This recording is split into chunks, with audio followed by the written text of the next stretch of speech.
RTI नामे खोटी रीते खंडणी मांगवा मामलो ડિંડોલી પોલીસે અર્જુનસિંહ ફતેહસિંહ સોલંકી અને ભોલાપ્રસાદ પાંડેને પોલીસે ઝડપી પાડ્યા છે। બંને આરોપીઓ પોતાના સાગરીતો સાથે મળીને આરટીઆઈનો ખોટો ઉપયોગ કરી લોકો પાસેથી પૈસા પડાવતા હતા। જે મામલે ડિંડોલી પોલીસ સ્ટેશનમાં ફરિયાદ નોંધાઈ હતી। ફરિયાદી પાસેથી આરોપીઓએ ખોટી રીતે ધાક ધમકી આપી ₹69,000ની માંગણી કરાઈ હતી। તે પૈસા ન આપતા ફરિયાદીના બાંધકામને લઈ સુરત મહાનગરપાલિકામાં ફરિયાદ કરી ફરિયાદી પાસે ₹10,000 પડાવી લીધા હતા। તે ઉપરાંત ફરિયાદીના મકાનનો ત્રીજો માળ પણ તોડાવી નાખવામાં આવ્યો હતો। જે બાદ પણ આરોપીઓ અને તેમના સાગરીતો દ્વારા ફરિયાદીને વારંવાર હેરાન પરેશાન કરી પૈસાની માંગણી કરતા હતા।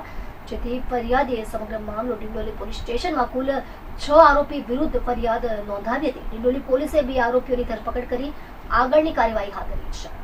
હાલમાં ચાલી રહેલા એક મુહિમ પ્રકારનું જે માહોલ છે, જેમાં ઘણા બધા લોકો જે લોકો આ આરટીઆઈ એક્ટિવિસ્ટના નામે અરજીઓ કરી અને લોકોને પરેશાન કરતા આવ્યા છે, એ લોકો વિરુદ્ધ કેટલાક લોકોએ અવાજ ઉઠાવી અને પોતાની ફરિયાદો નોંધાવી છે કે જેમાં તેઓ પોતે વિક્ટીમ હોય છે।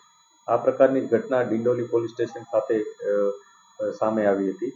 ડિંડોલી પોલીસ સ્ટેશન ખાતે કેટલાક અરજદારોએ આવી અને એકસાથે રજૂઆત કરી હતી કે એમની પાસે આ જ વિસ્તારમાં રહેતા 2 વ્યક્તિઓ અર્જુન ફતેહસિંહ સોલંકી અને ભોલાપ્રસાદ સુરેશકુમાર પાંડે આ બંને ભેગા થઈ અને એમના વિરુદ્ધ ખૂબ બધી અરજીઓ કરેલી હતી।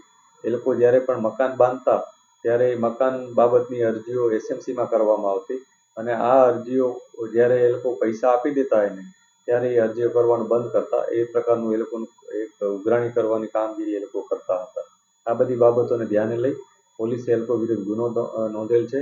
જે 5 અરજદારો પોલીસ પાસે આવ્યા હતા એ લોકોએ આ બંનેને લગભગ 69,000 જેટલી રકમ આપી દીધી હતી। આ ઉપરાંત જે ફરિયાદી છે એની પાસે પણ ₹10,000 માંગવામાં આવ્યા હતા। જ્યારે ફરિયાદી 10,000 નહોતા આપ્યા ત્યારે એનું જે એસએમસી પાસે વારંવાર રજૂઆત કરી અને આ બંને અરજદાર આરટીઆઈના નામે બંને જણાએ ભેગા થઈ અને આનો જે ઉપરનો માળ જે આ લોકોએ બાંધેલો હતો એ તોડી પાડવામાં આવ્યો હતો। આ પ્રકારની ઘટના સામે આવતા પોલીસે આ બંને આરોપીઓ વિરુદ્ધ ગુનો નોંધેલ છે।